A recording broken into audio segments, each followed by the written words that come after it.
The NIH, National Institutes of Health, they've had a long-standing definition that was just replaced. If you have, let's say, a male who starts taking female hormones, now what is he? Right. Could he call himself legitimately a female? Well, if you change the definition of sex, then all of a sudden everything's muddy.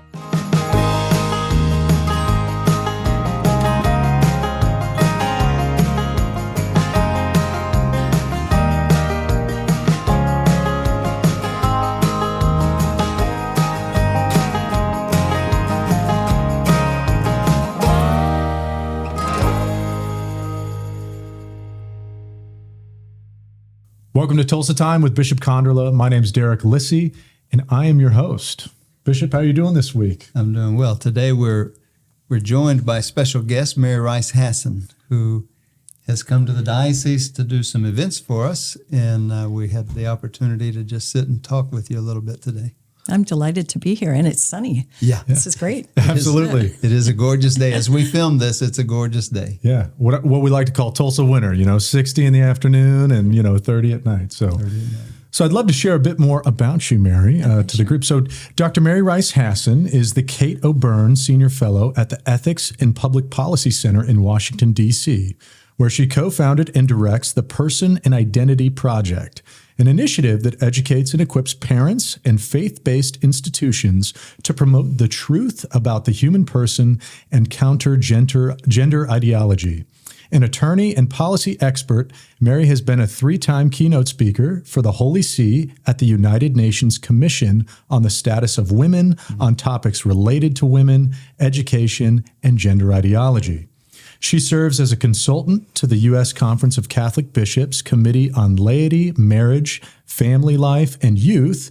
Recently, Mary was honored to receive the Christa Fidelis Laici Award at the 2023 National Catholic Prayer Breakfast. So great to have you with us. We're together on the LIMFLY committee. Yes. Yeah, LIMFLY. That's the acronyms spell LIMFLY. So. Right.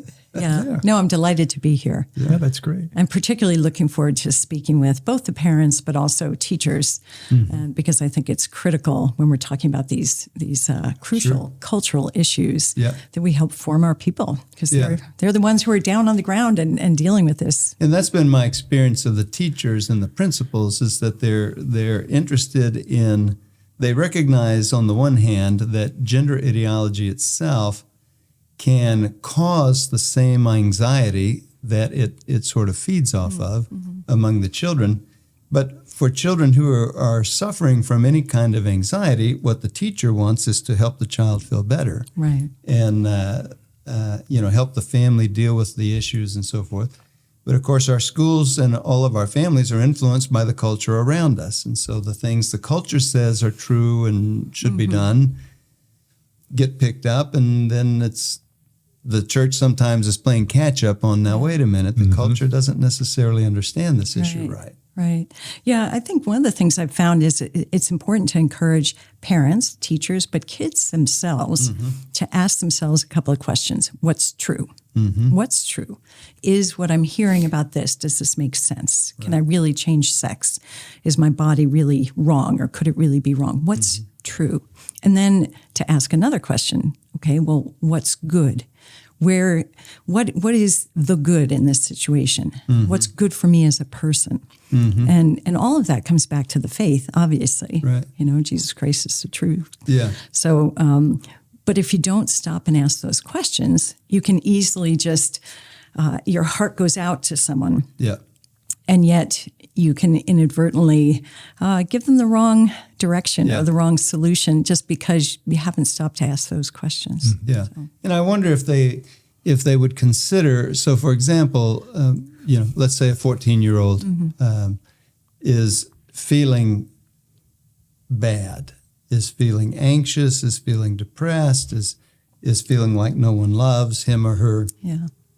If they could stop and ask the question, what might be a list of things this could be, this feeling that I'm experiencing?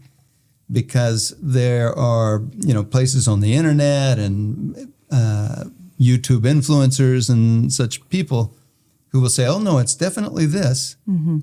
how do they know that? Right. And meanwhile, we have all of our history and all of our common sense to tell us it's not that. Yeah. It might be several other things. Let's consider those. Right. Yeah. Right. And I think that you've put your finger on something that's critically important. One, they're asking kids to sort of diagnose themselves. And when kids are struggling with something, they're unhappy. They don't like something about their body.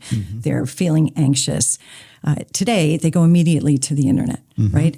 Or to social media. That's right. In fact, TikTok has emerged as a place where young people are going to sort of self-diagnose themselves with all sorts of mental health issues. So they are carrying a burden. I don't feel right. I feel unhappy. I got to figure out what's going on. Right. And the internet has a very easy solution for them, or at least it's a narrative that says, if you feel this, if you're distressed about your identity or distressed about your body, that must be gender dysphoria. You must be trans. And if those things are true, the answer for you is to change your body. Yeah. And so they take in all of this when they're at a very vulnerable point. You know, they are feeling pain. They are feeling stressed. Sure. And yet this false answer Sure. becomes something that begins to feel compelling. Yeah. And that's where you start to run into trouble, because it's easy for them to, or they're encouraged oftentimes in online communities to shut out anyone who is not going to confirm that narrative. Right. Yeah, and that's the usefulness of what you have done with, I didn't understand this about the Ethics and Public Policy Institute versus the Catholic Women's Forum, but I knew somewhere in there the Person Identity Project is rooted, so you might tell us a little about that. Sure. So the Ethics and Public Policy Center is a think tank in Washington, D.C., and I've been there for 11 years. And I work on Catholic issues, things related to marriage, family, sexuality, parents' rights, things like that. And we started something called the Catholic Women's Forum. I was working with Helen Alvarez, and we wanted to network solid Catholic women scholars to really be able to exchange ideas, to speak in support of Catholic teaching as women. So that was what I originally was working on. But then I got a grant that was going to fund some research that I spent about 9 months doing. I was looking into coercion of women through contraception, particularly on a global level. And I was really concerned that poor women, for example, were being in India, they would have a healthcare worker come and insert IUDs and then ride off into the sunset. And you'd have these women who had no idea really the side effects and things. So I was doing a deep dive into the coercion of women. And in the process, I started looking at gender ideology because, as you can imagine, many of the same players, at least on the global scale, are involved in both things. It's very much a singular agenda, and we're seeing that more and more. But after I spent this 9 months looking really deeply into not just the coercion of women on contraception, but gender ideology, I sort of came up for air and thought, oh my gosh, as a church, we're not prepared. Yeah. Not because we don't know what the truth is, Right. but because we haven't been speaking to our people about what's coming down and how they need to respond, how they should understand this. Yeah. So that's what prompted me to begin the Person Identity Project. Yeah. And so I think, some of our people know about it because we recommended it at Catechetical Conference or other places as a resource. Many of the priests have heard about it. But, I consider it, along with the Courage Ministry website, to be really valuable places of good resources. When we talk about the truth, when we use that term, the truth, that even to modern ears causes a reaction because it sounds like some kind of fundamentalist something or other. But it's simply a way of saying there is a human history long process of thinking about these issues that have to do with human anthropology, who we are as male and female, who we are as a species, who we are as spiritual beings. All of that can't be simply tossed in a bin somewhere and then we start from 20 years ago. This is all we know about humans, male and female. And so we're simply saying, no, we've got a long history of thought about this. that counters what started 20, 30 years ago. And not counters it in some political sense, but counters it in simply saying, when you assert that a person can change their sex, the assertion is simply incorrect. Right. And here's the reasons why. Yeah. And one of the neat things is that, Catholicism is a religion of faith and reason, right? And you can look at science. And science, except more recently, we've seen some corruption of science, which is a separate problem. But you can see the deep commitment to the truth that we're created male and female. And in fact, one of the advances in women's health was when physicians and scientists started realizing that women's bodies are different and our heart attack symptoms might be different, how medicines affect our bodies might be different, and they started differentiating. In fact, the NIH put out a requirement about 6 or 7 years ago requiring scientists to specifically list the sex of their clinical subjects, whether it was animal or human. Why? Because it made a difference. Because our bodies are different. Right. And so it's not a question of which one's better. No, it's just acknowledging that distinction, the difference, and saying, great, let's take that into account. This gives us so much more knowledge. And so it's really interesting to see that the truth that we know from Revelation, created male and female, to see science has come to that anyway. Yeah. And so we're not throwing aside the science. Those who would say that you can self-define an identity just by your feelings, regardless of the body, that doesn't seem to be rooted in science. So. Well, I think there is a way in which I can understand what they're saying when someone who is into gender ideology says something like that. They can say, I'm proposing a world in which you could. Okay, that's fine. You can propose such a world, but everyone doesn't have to join you in that world. It's a private, subjective world that you're proposing. But you're proposing it, and policymakers want to propose it as something everyone has to accept. That's where the problems begin. It then becomes coercion. Again, just what you started with, coercion. Yeah. And, I often think of high school plays, right? People go on stage and they assume a character and they're playing a role. Well, okay, that's fine. If people want to do that in real life, they say, no, I feel more comfortable, asserting this sort of identity or occupying this role in society. Well, that's one thing.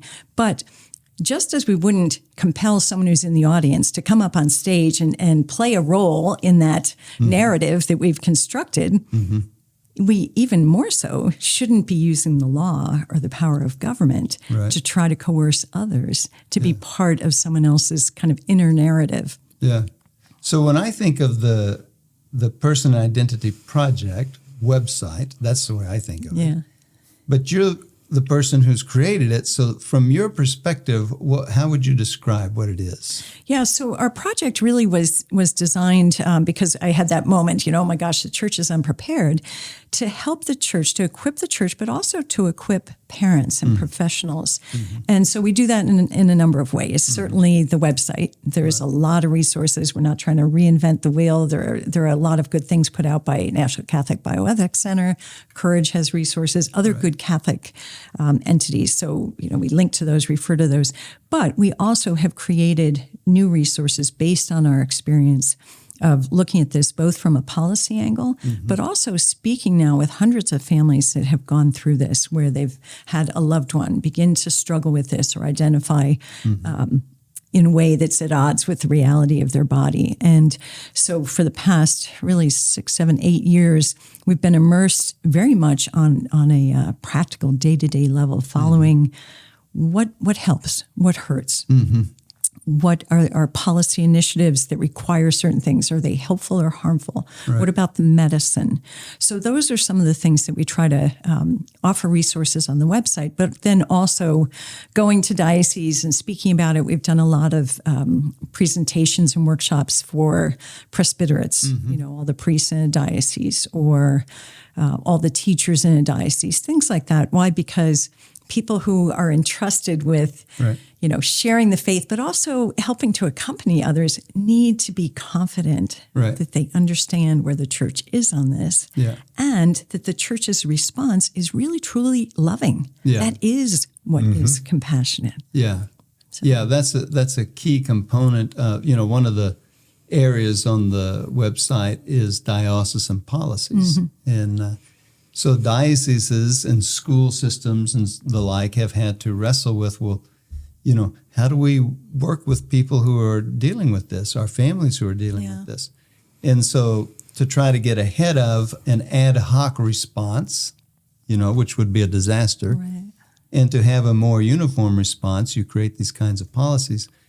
And I know that the bishops are concerned that the people in the school offices and in the classrooms and so forth, in the RE programs and so forth, that they're both wanting and desiring to love and surround and accompany and help people who are struggling with this, but they also have accurate information and they have knowledge of, in this diocese, this is the approach that we take.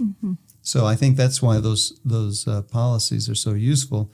It allows people to say, okay, I know what to do. If I encounter someone who's struggling with these issues, I know what to do to try to help them.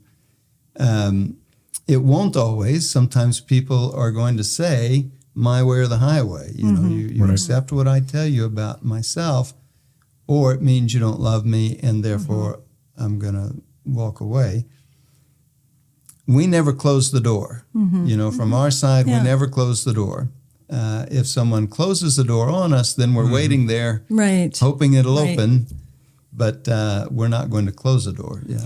I think that's an important point about accompaniment, because oftentimes people, for example, in a school, an admissions office will say, well, we had a family come to us. They have a male child, a biological boy, and he's been identifying as a girl. He wants to enroll in the school as a girl, use the girls' restrooms, et cetera. Why can't we do that? And yet, once you sort of validate the lie, you're not only validating that lie for that child, but for every other student who sees you sort of acquiescing and acknowledging and treating this boy as if he's a girl. But a lot of times people in the goodness of their hearts, they say, but wait a minute, if I say no, he can't enroll as a girl, I'm not accompanying, I'm not available, I'm not loving this person. And so we try to encourage people, one, to have a broader view of accompaniment. Right. Just because you say, you know what, in our school, we stand in the tradition of the church, and we relate to everyone in light of the truth of who they are. Male or female is created by God. We're happy to have you, but we will relate to you as a male. You're given sex. And if the person chooses not to do that, it doesn't mean, as you say, that we close the door. It means we look for ways to invite them into further conversation and to say, how can we help you? Let's continue the conversation, and making recommendations. Perhaps the only therapist they've talked to have been people who have a one-track agenda, really, in terms of pushing this. So accompaniment is looking at the person saying, how can I help them? Right. But it's not necessarily saying, okay, whatever they need right now, just because I want to keep them in the door. It's like, no, we can continue that relationship as long as they're open, but perhaps not in this forum. I think of the scene in the gospel where Jesus is approached by the young rich man who says, what do I have to do to be perfect? And Jesus outlines for him, this is what you would have to do, and he goes away sad. But to me, the climax is that Jesus lets him go away sad. Now, we know that Jesus desires his heart. Yeah. And I like to think that when that young man heard of the resurrection, he did give away everything and he became his disciple. I think that. We know that Jesus desires his heart. He's not trying to harm him, but he can't say otherwise, because otherwise would simply not be true. He would be leading this young man into something that was false, and then that would be harmful to him as well.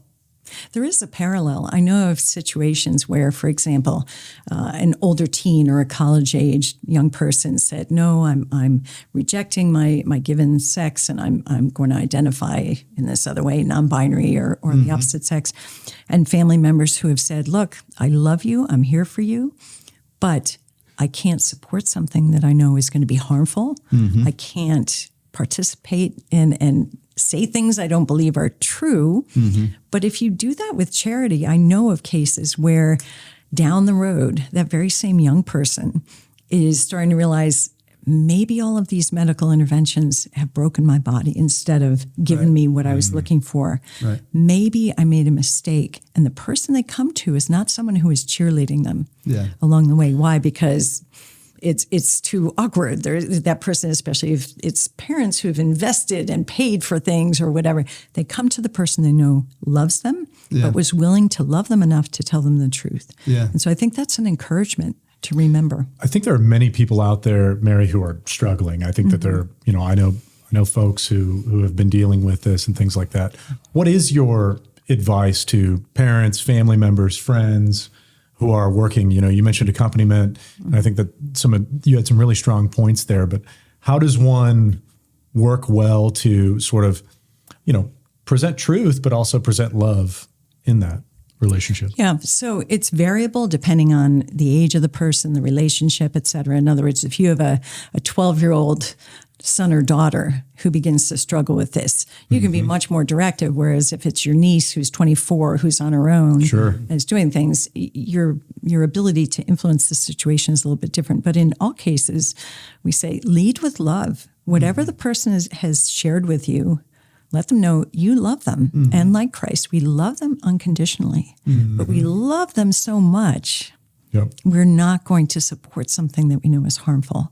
And I don't know about you, but I've in our area, we've had a number of families who've dealt with young people who've been addicted to various substances, and parents in that situation oftentimes face the same thing. They have a young person who believes that what they're doing is really good. It empowers them. They feel great, whatever it might be.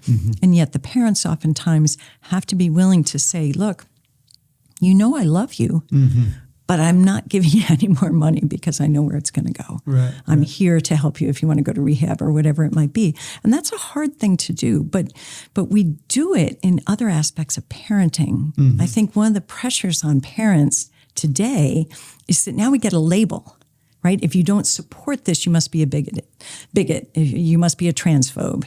And so that adds this additional layer where you all of a sudden feel constrained because, particularly if you've got a situation where some people in the family are all of a sudden on board, then you're the bad, mean, religious fanatic or transphobe or whatever. The labels come out, and that's intimidating. It's intimidating, and I think we have to be unfailingly kind. But be consistent in terms of the truth and wanting what's really good for the person. That's great. That's where I think I see a crossover between what in my mind are two different sides of the same issue. One is the real thing, the real person who's standing in front of me who really is in some kind of anxiety or pain, who really does want to talk to me and want assistance and support. And there are things I can do and things I can't do with that person. And then the other is the cultural/political, which wants to march in parades and carry signs and make labels as a means of coercion. We want people to accept this as being true and real, and it's going to be okay, and everyone should accept it. And those things then end up getting crossed because someone who's simply caring for someone then begins to adopt the labels and the coercion and the demanding that we change our mind and these kinds of things. And that's heartbreaking for families. What you describe is what many parents have gone through, where all of a sudden this young person whom they love, and they've said, look, I love you, but I can't, I'm not going to make the appointment for you to get testosterone or whatever it might be. All of a sudden, the child is coming out and calling them names and distancing themselves. And oftentimes, we know just from different investigative reports that have been done, there is an element within the activist community that's online and I think really exploits vulnerable young people, tells them that if your family does not support you doing this, then go no contact. Right. There are influencers on TikTok who will say, go no contact. In other words, cut your family off. We'll be your family. We'll be your glitter family, et cetera. And that's, again, it's heartbreaking when you see that happen. But I think you're wise to point out that we have to remember the individual in front of us who's hurting, but yet distinguish about what's happening in the political realm and in the activist realm, which it's interesting having followed this now for a while. In the activist realm, they don't like to talk very much about, quote, gender dysphoria, this distress over your identity or body. Sure. They talk about being able to just know who you are, and I identify as transgender or non-binary, and I have a civil right, a human right, to do so. In other words, I don't have to be distressed. I don't have to say anything except this is who I know myself to be, and I get to declare it. And I get to coerce everyone else into using the names I've chosen or performing the surgery that I desire, et cetera. So it's two different things, the hurting person and then the movement that is trying to say, this is an autonomy right. I was at the NCBC workshop for bishops just last week. Oh, okay. And of course, this has been a topic at those workshops for the last couple of them, and now we're looking at the ethical and religious directives, and a constant area of the ethical and religious directives in maintaining them is the interplay between Catholic hospitals, for example, and the funding sources, for example, Medicare, Medicaid, and the rule-writing agencies of the government. So it's not so much that your senator or your president themselves is forcing something on you, but simply the person who's in charge of this part of the agency can write a new rule, and if you don't catch it, then next year when you re-up for receiving Medicaid payments or whatever, suddenly you find that you're subject to this. So, that's the coercive side of it. Yeah, it's an economic arm twisting, and it's unjust because particularly Catholic hospitals, just like Catholic schools, we stand in our mission and our identity. We have religious freedom to be faithful to that. And yet when things like that come down administratively, for example, Title IX, or you have the HHS regs that are trying to force doctors or hospitals to perform these or engage in these transitions, then what you have is a healthcare institution that's faced with saying, all right, am I going to sue or, what am I going to do? Right. And so even if you're going to win down the line in the Supreme Court, which you will, there's a whole lot of space between here and there and a whole lot of things that happen. Yes. You still have to go there, Yeah, absolutely. What are some of the greatest challenges on the horizon in this area? I think, a lot of us, we've kind of been in this space of sort of understanding it, looking for pastoral approaches, some of those things. What are some of the things that you see as somebody who is sort of on the front lines and sort of working in this area all the time? Yeah, I'd say three things: the corruption of language, the corruption of science, and then the denial of parents' rights. So all of those things are tremendously important and have a much broader impact even beyond, the individual person or the individual regulation. So the corruption of science, I'll give you an example of something that really troubles me. The NIH, National Institutes of Health, has had a longstanding definition of sexual difference, acknowledging that there are only two sexes. We categorize based on the design of the body to make either large gametes or small gametes, and then the chromosomes enter into that as well. They've had a longstanding definition that was just replaced by a group, and they supposedly didn't have compulsory power, but all of a sudden what they do, because it involved a lot of different departments in NIH, it's now becoming the standard. And they're redefining sex to be the cluster of attributes that you have. Your hormones, your genitals, your this, your that, which immediately confuses things. If you have, let's say, a male who starts taking female hormones, now what is he? Right. Could he call himself legitimately a female. Well, if you change the definition of sex, then all of a sudden everything's muddy. So the importance of using accurate language and not giving into that, I think, is critically important. Using accurate language, but also being aware of how science, unfortunately, is being corrupted. There's another aspect of that there's been a number of really brave researchers who are not, by and large, not people of faith, but they're people of integrity. Yeah. And they're researchers or clinicians who have now begun to speak out about how it's so hard to get their research published. They do research that shows a result that's at odds with the narrative. Yeah. And nobody wants to publish it. Right. There's, in fact, a study finally did get published by a researcher who looked at and did a review of the impact of puberty blockers on the brain, which you would think if you were going to introduce this novel intervention, suppressing puberty in a healthy child, you would think that would be one of the first things you would want to be measuring. How does this affect the kid's brain? Sure, it's kind of important, right? IQ, everything. Of course. And yet it was something that Dutch researchers identified initially and then didn't pursue.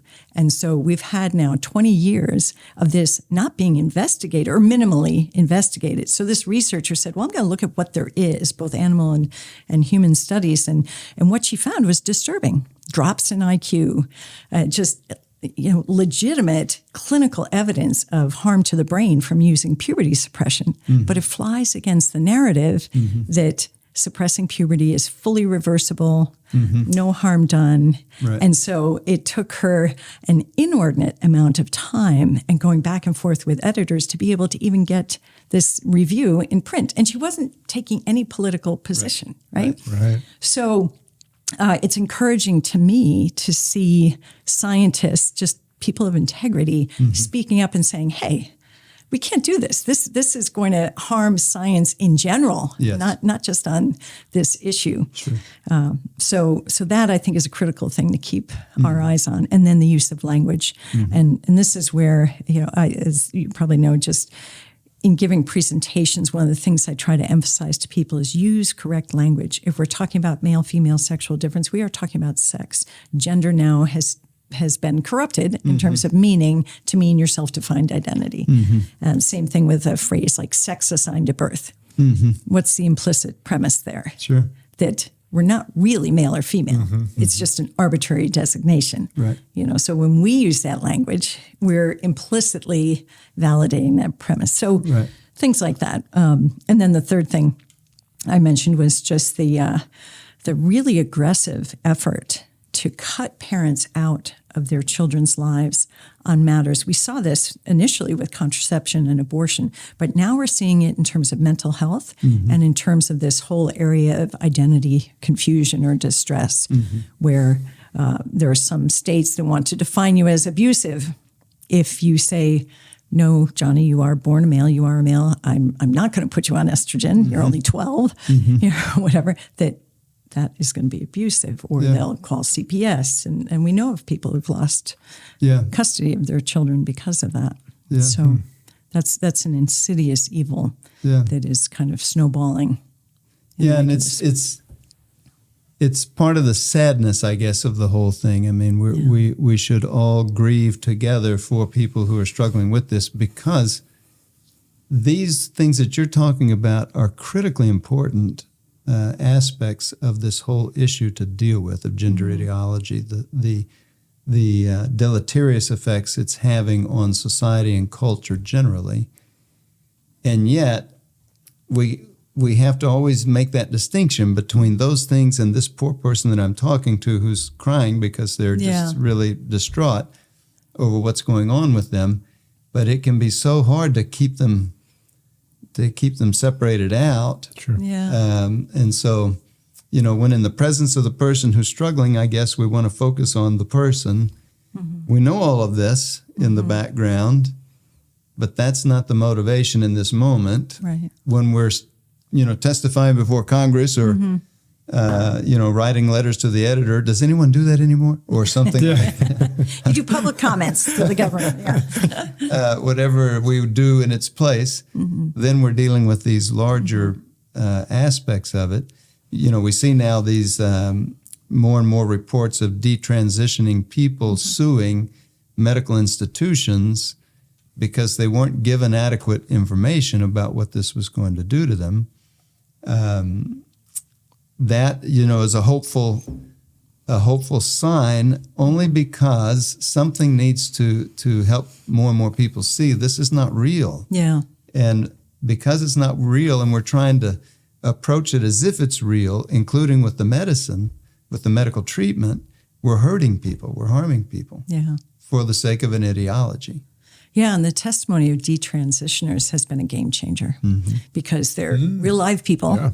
Yeah. Many of them who are now coming forward and speaking, for example, to legislatures or the media, are still teenagers, and they're talking about exactly what they were thinking. Yes, they were struggling. They were in pain. They hated their body. They were convinced that they should have been born the opposite sex or whatever it is, and so they bought into the promise, right? And I think that's something important to remember. Gender ideology is a promise that never delivers, right? It's a promise that you can somehow not be your given sex, male or female, and you can create yourself anew, and everything will be better. But it's a promise that never delivers. And these young people went through pain, suffering, until finally sometimes for some of them, they began to realize this was all a terrible decision, a terrible mistake, because they got therapy to deal with whatever the underlying issue was. Others just saw their bodies begin to break down and thought,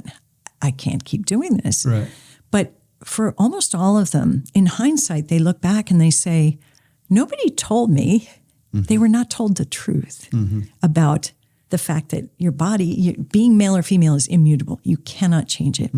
They were not told, in many respects, the consequences to fertility, the consequences to their bodily organs, how one thing snowballs into another. You go on testosterone, chances are you're going to get a double mastectomy just because your distress increases, because you're getting whiskers and you still have breasts. And, so those things now we have studies on, but they're not part of the discussion. Yeah. So I think that has been eye-opening. A lot of people kind of naturally assumed what we would hope is that doctors who are doing such serious interventions, well, of course, they're laying everything out for these young people and their families. Right. Surely they're making informed decisions. And it turns out not to be the case. Yeah. Mary, you're going to be here in Tulsa for a few days doing some work. And I know you'll be at the parish hall at Church St. Benedict this evening from 7 to 10. And I think you'll be doing our teacher in service as well, from what I understand. So what are your goals for your time in Tulsa? When you come, we've obviously invited you here, but, just what are your goals for your time here? And what do you hope that folks get out of what you have to offer? Well, you know what? I love going to different dioceses and just talking to people because even though I'm dealing with a topic that it has so much pain around it, it is tremendously inspiring to meet people who have strong faith, who are trying to do the right thing. And I see that across the country in diocese after diocese. There are so many good people, so many good families really trying to love God, to raise their children well. So I like talking to people just to get that flavor of the place. But my hope is that what I can do is give people some information because depending on where you're getting your facts, you may have facts which are politically convenient but not scientifically supported, and then give them hope that there is a solution. There is something better on the other side. Catholic teaching is good news, right? The truth about who we are is good news. Right. So helping people realize, yes, that's really how you love someone. So let's deliver it with love. Let's support it with facts or therapy or all the other practical things. But let's not be afraid to give people the truth because we have to have that confidence that really is going to lead them to what's good. Yeah. Absolutely. Yeah, Mary, hearing you speak on all of this is really inspiring. But where does your passion come from? Your own story, maybe a bit more. I know you mentioned it earlier a little bit on how you got into this, but could you share a little bit more about that? Yeah, I grew up in a strong Catholic family in the Midwest, and my dad was one of the original constitutional lawyers dealing with the abortion issue, first in New York, when the laws in New York were liberalized way back in the 60s, and then after Roe v. Wade. So I grew up in a household where my dad was a law professor, but his passion was serving the church, bringing truth into the public square. And my mom, at the same point, I was one of 10 in our family. She was as engaged in the issues, but she had sort of a personal apostolate. She would talk to the guy who was repairing the car. She would talk to Nice. the teller in the bank, and just she genuinely had a gift for understanding and getting people to open up, and then giving them something to think about, and always being not condemning or whatever, but just sometimes provocative. But she had relationships with these people, and so I saw it from both ends. The need to treat people as people and really care about what's going on in their lives, but then also how important it is for us as Catholics to really step up and shape the culture and to push back when there are things that are going on, and we have to be involved. We can't just hide, because it's going to come for our families sooner or later. We live in the world. That's right. Yeah, we can't escape it. For those out there who want resources or want to check into some of the work that you've done or want to be a part of that, your mom, by the way, sounds like a fantastic lady. She was fun. But where can people go? Where can they find your stuff and kind of hear more about what you're up to? Yeah, personandidentity.com. Personandidentity.com. Our website, Okay. where you can just Google Person and Identity Project, and you'll find Simple lots enough. of resources, and you can always reach out by email too. Yeah. So. Well, that's great. Well, we just want to give our sincere gratitude to you for coming to visit us and to spend some time with folks in the diocese, especially our teachers as well. Do you have any final messages you'd love to share with listeners or any information? I just want to say I'm grateful to Bishop Konderla for his work, for his pastoral letter on this issue, but really with just such a wonderful concern and care for the people that you're shepherding. And that too is a source of hope. So I hope people feel blessed by that. Yeah. Absolutely. Good. Thanks so much for being here. Yeah, thank you.